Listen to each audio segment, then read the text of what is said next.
الحمد لله الحمد لله رب العالمين والصلاة والسلام على سيد المرسلين وخاتم النبيين أما بعد فأعوذ بالله من الشيطان الرجيم بسم الله الرحمن الرحيم ولمن خاف مقام ربه جنتان آمنت بالله صدق الله العظيم وصدق رسوله النبي الكريم۔ عزیزان برادر اسلامیہ، السلام علیکم ورحمۃ اللہ تعالی وبرکاتہ۔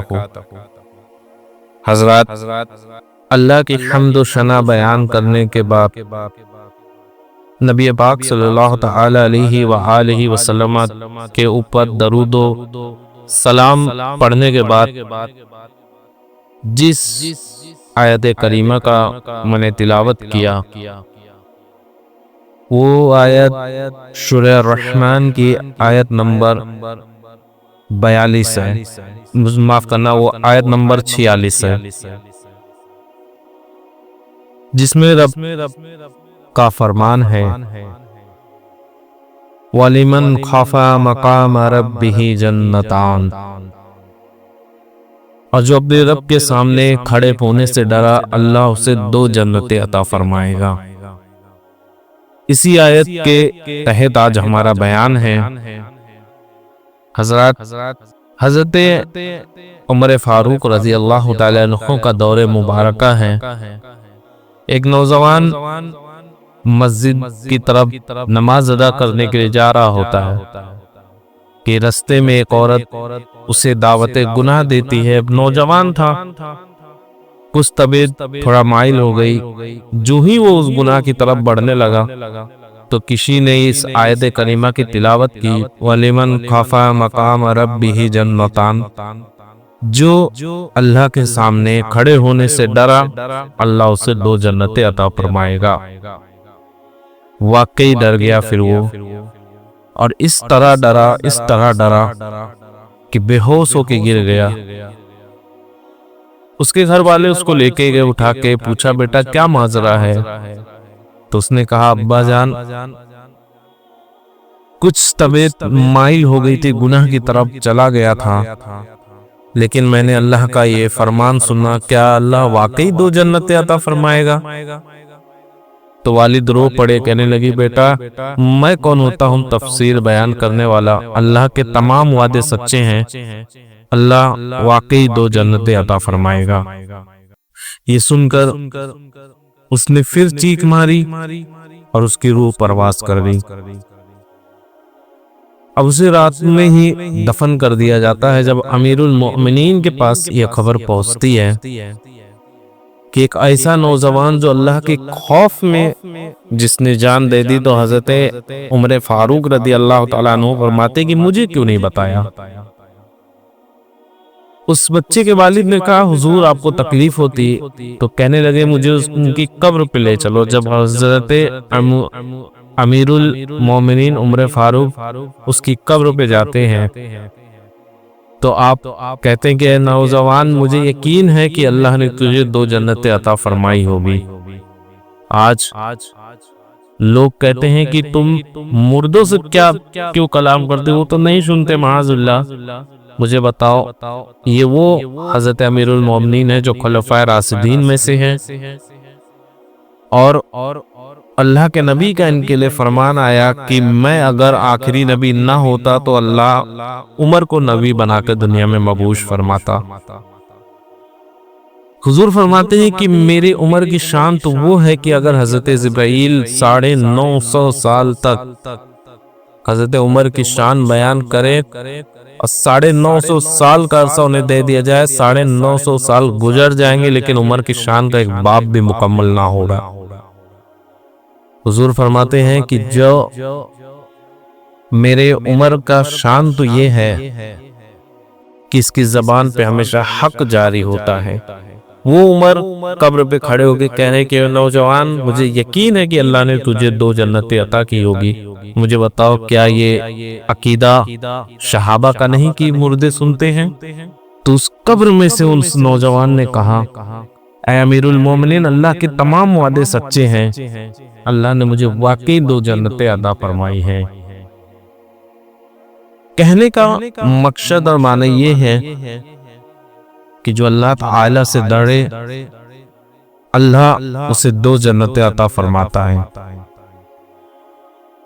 آج کل ہم دنیا کی رنگریلیوں میں پڑے ہوئے ہیں، کچھ خبر نہیں کہ کب گناہ سے ہمارا آغاز ہے، گناہ سے ہمارا اختتام ہے۔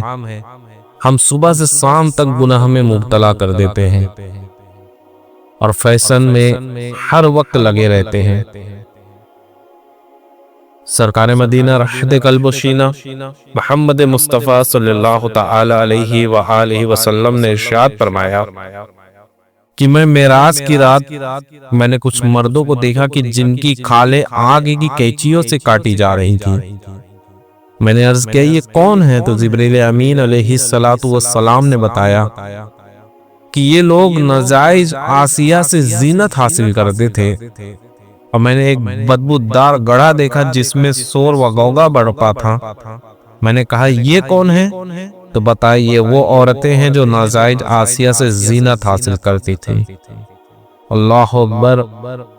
حضرات لرز اٹھیے اور رب عز و جل کی بارگاہ میں توبہ کیجئے، کہیں ایسا نہ ہو کہ فیشن کرتے کرتے ہماری زندگی بھی ختم ہو جائے، اور ہمارے ساتھ بھی اللہ نہ کرے ایسا ہو کہ افسوس صد افسوس فی زمانہ بعض نادان والدین خود اپنے بچوں کو فیشنیبل بنانے کے لیے ایسے اسکولوں کالجوں میں تعلیم دلواتے ہیں کہ جہاں دنیا کی رنگینیوں اور بے حیائیوں کی تعلیم معاذ اللہ اہتمام کے ساتھ دی جاتی ہو، جہاں باقاعدہ میوزک اور ڈانس کی کلاس ہوتی ہو۔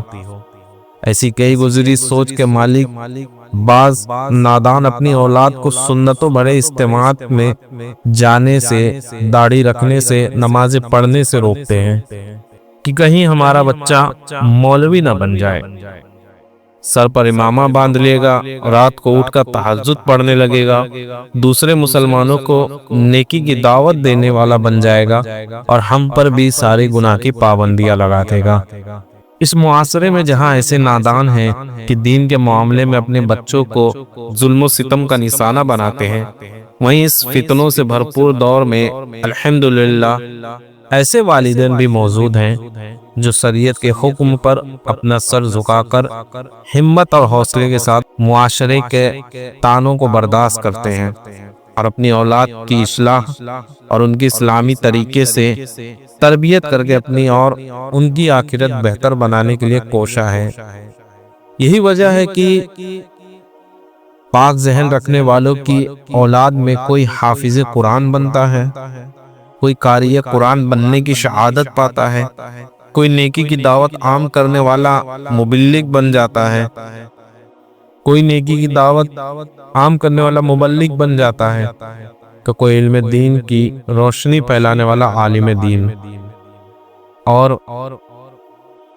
مفتی بن کر امت محبوب کی شرعی رہنمائی کرتا ہے۔ جن ماں باپ کے بچے اس انداز سے دین کی خدمت کر رہے ہیں وہ اس حقیقت تو بخوبی واقف ہوں گے کہ ڈاکٹر اور انجینئر وغیرہ بنانے کے فوائد محض دنیا تک ہی محدود ہوتے ہیں، جبکہ نیک اولاد والدین کی وفات کے بعد بھی فائدہ مند ثابت ہوتی ہیں۔ اس غرض میں ایک حدیث پاک میں آپ کو سناتا ہوں کہ حضرت سیدنا بریدہ رضی اللہ تعالیٰ عنہ سے روایت ہے کہ دو عالم کے مالک و مختار حبیب پروردگار محمد مصطفیٰ صلی اللہ تعالی علیہ وآلہ وسلم نے فرمایا، جس نے قرآن پڑھا اور اسے سیکھا اور اس پر عمل کیا، اس کے والدین کو قیامت کے دن نور کا ایک ایسا تاج پہنایا جائے گا جس کی چمک سورج کی طرح ہوگی، اور اس کے والدین کو 2 حلے پہنائے جائیں گے جن کی قیمت یہ دنیا ادا بھی نہیں کر سکتی۔ تو وہ پوچھیں گے کہ ہمیں یہ لباس کیوں پہنائے گئے ہیں؟ ان سے کہا جائے گا تمہارے بچوں کے قرآن کو تھامنے کے سبب سے۔ اور ایک مقام پر ارشاد فرمایا کہ بے شک اللہ پاک ایک نیک بندے کا درجہ جنت میں بلند فرمائے گا، تو وہ کہے گا کہ اے میرے رب، مجھے یہ مرتبہ کیسے ملا؟ تو اللہ پاک فرمائے گا کہ تیرے بیٹے نے تیرے لیے مغفرت کی دعا کی تھی۔ یہ مسکات اور مستدرک کی حدیث ہے۔ معلوم ہوا کہ جن کی اولاد نیک اور قرآن و سنت پر عمل کرنے والی اور حافظ قرآن ہوگی، انہیں بروز قیامت ایسا قیمتی تاج پہنایا جائے گا جس کی روشنی سورج کی طرح ہوگی۔ ایسے خوش نصیبوں کو بیش قیمت لباس پہنایا جائے گا، جنت میں ان کا درجات بلند کر دیے جائیں گے۔ لہذا ہمیں خود بھی نیک اعمال کرنے چاہیے، تلاوت قرآن کریم کا معمول بنانا چاہیے، اور اپنے دل میں خوف خدا پیدا کرنے کی کوشش کرنی ہوگی، اور اپنی اولاد کی تربیت کرتے ہوئے انہیں بھی ابتدا سے خوف خدا کا ذہن دینا ہوگا کہ اگر بچپن سے ہی خوف خدا کی دولت نصیب ہو گئی تو زندگی بھر گناہوں کی دلدل میں پھنسنے سے اپنے آپ کو بچانے کی کوشش کریں گے۔ سامعین، یاد رکھیے کہ مرنا بالفرض جو ہے، موت حقیقت ہے، موت سے کوئی نہ بچا ہے نہ بچے گا۔ تو اللہ سے دعا کریں کہ اللہ ہمیں سچی اور پکی توبہ کی توفیق دے۔ حضرت سیدنا سرکل زوائے تابعی رحمت اللہ تعالی علیہ اتنی لمبی نماز ادا فرماتے کہ ان کے پاؤں سوج جایا کرتے تھے، اور یہ دیکھ کر ان کے گھر والوں کو ان پر ترس آتا تھا اور وہ رونے لگتے۔ ایک دن ان کی والدہ نے کہا کہ بیٹا، تو اپنے کمزور جسم کا خیال کیوں نہیں کرتا؟ اس پر اتنی مشقت کیوں لادتا ہے؟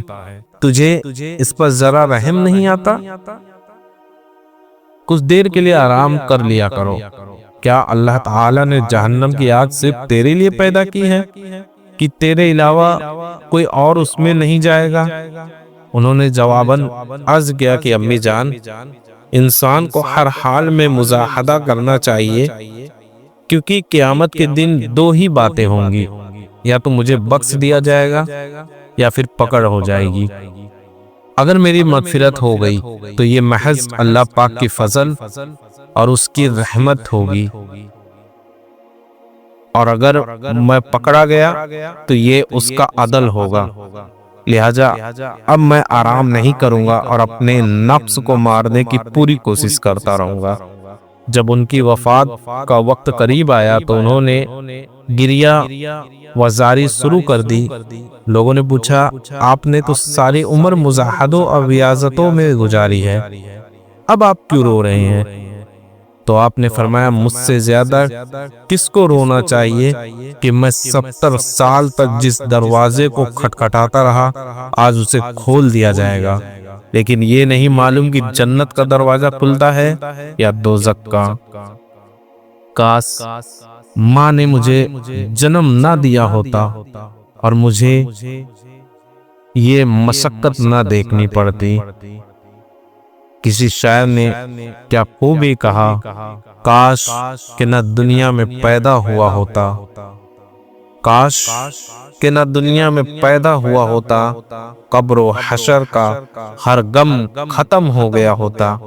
آہ سلب ایمان کا خوف کھائے جاتا ہے، آہ سلب ایمان کا خوف کھائے جاتا ہے، کاش کی میری ماں نے ہی نہیں جنا ہوتا۔ سامعین، سنا آپ نے کہ ہمارے بزرگان دین کا طرز زندگی کس قدر شاندار ہوتا تھا، کہ یہ حضرات لمبی لمبی نمازیں پڑھنے کے باوجود خوف خدا اور خوف جہنم کے سبب کس قدر لرزا و ترسا رہتے تھے۔ جبکہ ہم اپنے کردار کا جائزہ لے تو شرم سے پانی پانی ہو جائے تو کم ہے، کیونکہ ہمارا حال تو کچھ ایسا ہے کہ نیکیاں کا پلے نہیں، نمازوں تلاوت قرآن کی مساجد وغیرہ میں دل بھی نہیں لگتا، سنتوں پر عمل نہیں ہوتا، دوسروں کی اصلاح کے لیے تو اڑتے ہیں لیکن اپنی اصلاح کی فکر نہیں، گناہوں اور فضول گوئی کی عادت اور برے دوستوں کی بیٹھکوں سے جان چھوٹتی نہیں، توبہ کی جانب دل مائل ہوتا ہی نہیں، موت کی سختیوں، قبر و حشر اور جہنم کی عذابوں سے ڈر لگتا ہی نہیں۔ الغرض ہماری حالت دن بدن بدترین ہوتی جا رہی ہے اور ہم گناہوں کی دلدل میں تیزی سے دھستے جا رہے ہیں۔ اے کاش ہمیں گناہوں کی بیماری سے چھٹکارا مل جائے، اے کاش ہم ہر لمحہ نیکیوں میں بسر کرنے والے بن جائے، اے کاش ہماری آنکھیں ہر وقت خوف خدا اور اس کے مصطفیٰ میں رونے والی بن جائے، اے کاش ہمیں بھی اپنے بزرگوں کی طرح جہنم کا خوف نصیب ہو جائے۔ یا رب بچا لے تو مجھے نارے جہنم سے، اولاد پر بھی بلکہ جہنم حرام ہو۔ شامعین، پچھلی ویڈیو میں ہمارے بھائی نے ہمیں سوال کیا تھا، میں اس کا بھی جواب دینا مناسب سمجھتا ہوں کہ جواب دے دینا چاہیے، کہ انہوں نے سوال کیا تھا کہ کیا جیسے زمین گندی ہو تو میں سجدہ شکر کر سکتا ہوں چیئر پہ بیٹھ کے، یعنی ٹیبل پہ بیٹھ کر زمین گندی ہو ادھر سجدہ شکر کر سکتا ہوں یا نہیں؟ تو اس کا جواب ہے کہ بھائی نہیں، کیونکہ اللہ کا ذکر پاک جگہ پر ہی ہونی چاہیے، ناپاک جگہ پر اللہ کا ذکر کرنا جائز نہیں۔ وما علینا الا البلاغ۔ السلام علیکم ورحمۃ اللہ تعالی وبرکاتہ۔